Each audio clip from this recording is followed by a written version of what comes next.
to you live from the News Fest studios here in Colombo. This is Primetime News, live here on News Fest.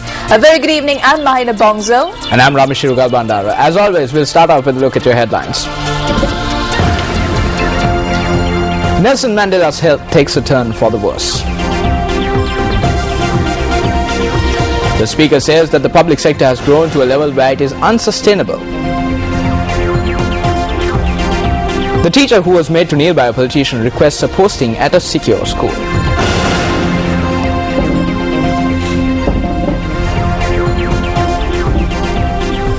Moving on to the stories in detail now. Minister Anura Priyadarshini says that 40,000 metric tons of diesel imported to the country have been found to be substandard. Speaking to News First, the minister said that as a result, permission was not granted for the fuel to be unloaded in Sri Lanka. One company in UAE won a tender to deliver us a cargo of diesel. When the cargo arrived in Colombo, we checked, and our scientists found out that certain parameters of the diesel is not compatible to our standards. So immediate step was we checked thoroughly, and we have decided to reject that order. And we have asked the principals to send us a fresh consignment of diesel. So when a consignment comes to Sri Lanka, 3 times we are checking. One is port of loading, other one is when it reaches the Colombo port, and also when it comes to our storage tanks also, we check. So if it is not compatible to our standards, then we have no other option but to reject it.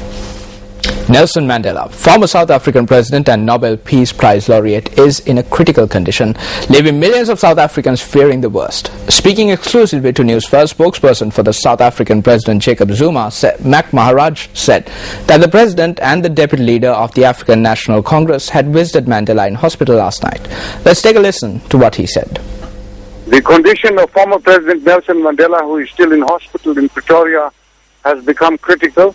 The doctors are doing everything possible to get his condition to improve and ensuring that Madiba is well looked after and is comfortable. The 94-year-old former president has been hospitalized 4 times since December, but this has been the gravest report on his health. Now, Nelson Mandela is one of the world's most revered statesmen who led the struggle to replace the apartheid regime of South Africa with a multiracial democracy.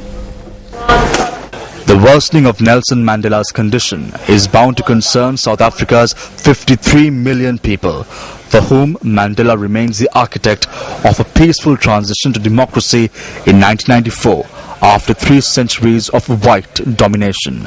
Mandela, who became South Africa's first black president after historic all-race elections nearly 2 decades ago, was rushed to a Pretoria hospital on June 8th.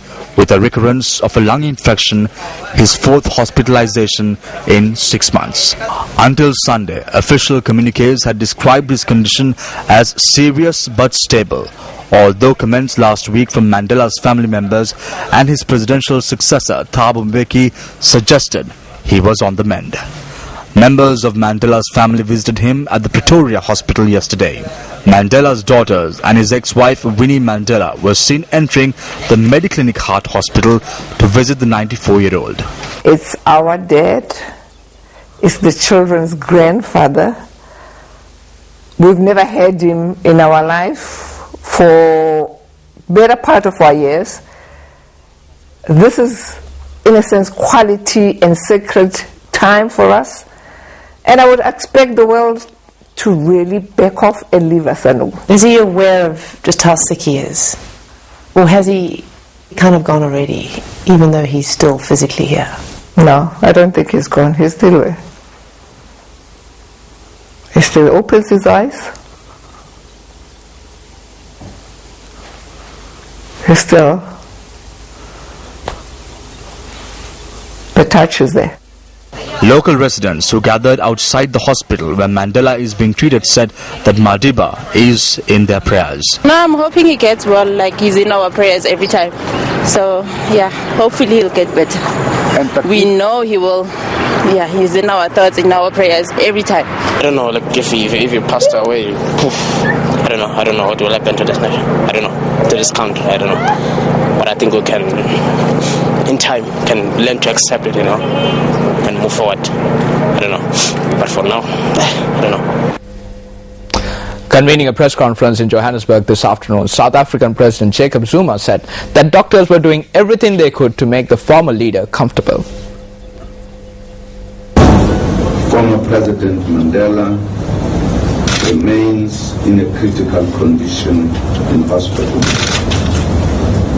The doctors are doing everything possible to ensure his well-being and comfort. We thank the media for support and keeping the public informed during this difficult time. Since stepping down after one term as president, Mandela has played little role in the public or political life of the continent's biggest and most important economy. His last public appearance was waving to fans from the back of a golf cart before the final of the Soccer World Cup in Johannesburg's Soccer City Stadium in July 2010. During his time, Mandela has divided his time between his home in the wealthy Johannesburg suburb of Youngton, Kanu, the village in the impoverished Eastern Cape province where he was born.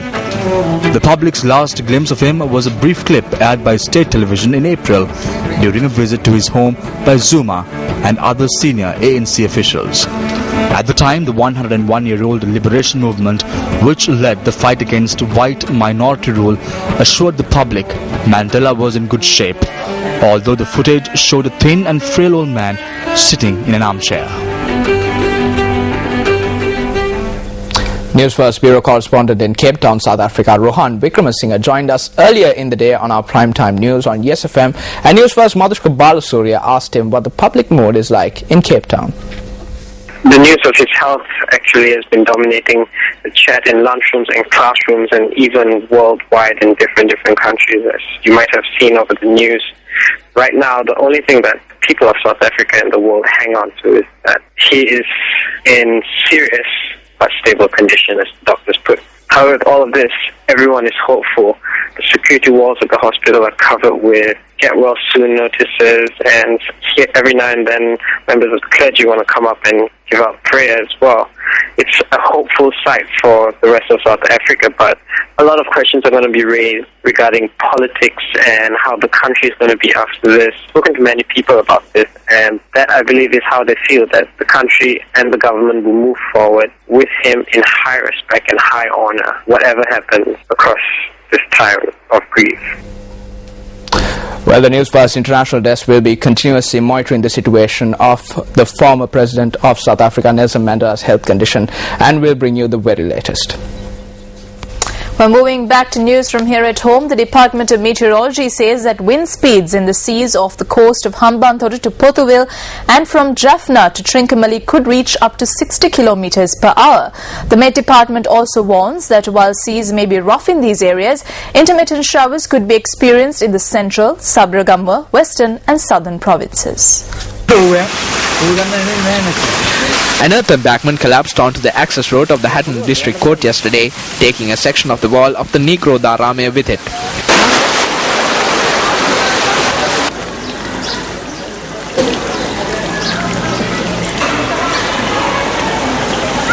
A number of reservoirs in catchment areas have reached spill level following incessant heavy rains. According to data from the Department of Irrigation, as of the 21st of this month, the Kotmale Reservoir had reached 99% of its capacity. Our correspondent said that 2 spill gates of the Upper Kotmale Reservoir have been opened since last night.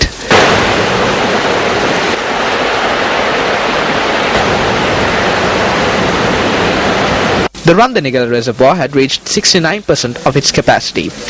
Water levels at the Rantabe Reservoir were at 13%. Water levels at the Bowathana Reservoir were at 34%, while water levels of the Castlereagh Reservoir were at 96%.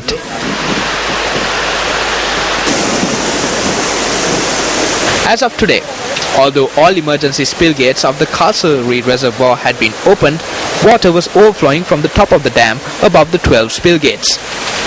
Engineers in charge of the reservoir said that this occurred for the first time in 43 years. Water levels at the Victoria Reservoir have exceeded spill level. Our correspondent said that 5 spill gates of the reservoir had been opened as of this afternoon.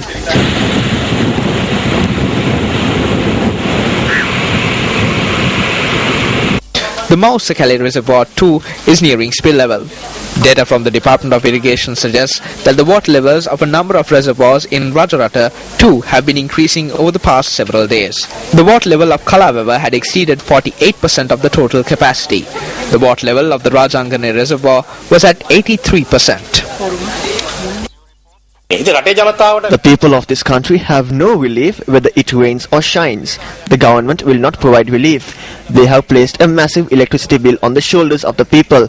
When the people protested against this electricity bill, the government told them a story about how they would remove the fuel adjustment charge when the rains come in October. So now we are asking them, where is this relief? News First U reporter Ganeshan Krishanthan from Kottagala filed this report on the weather situation in the Nuwara district.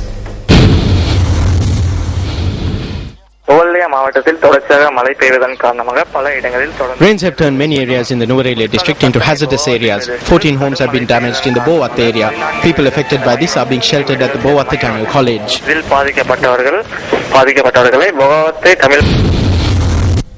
Well, moving on to our neighbouring countries to see how the weather conditions have affected them. Well, the early onset of one of the worst monsoons in recent history in India has left entire towns and villages submerged, and authorities fear that the death toll could rise to 1,000.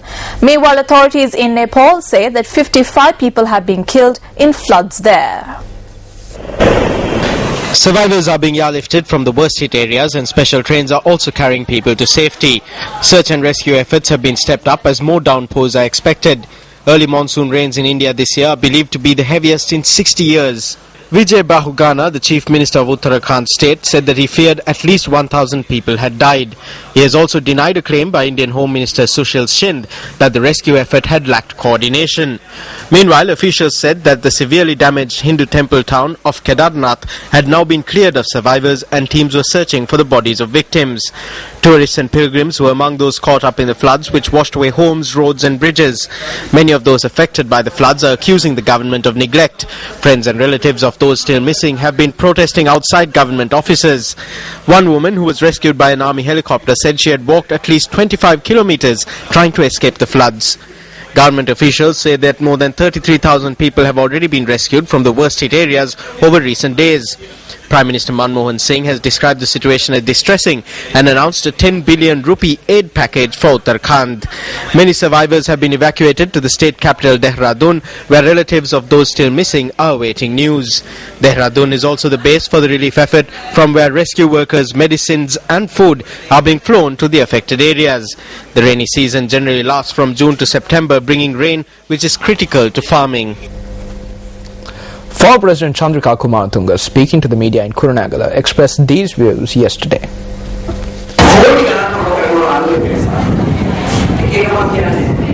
There are those in the government who make tens of millions. The government that built companies has no money. A large number of power plants have been constructed and are being opened today. All of these were commenced during my regime. We stopped corruption and we used the money for development. The Norachole power plant, the Hambantota port, the Southern Expressway, the Colombo-Katunayaka road are all projects that I initiated.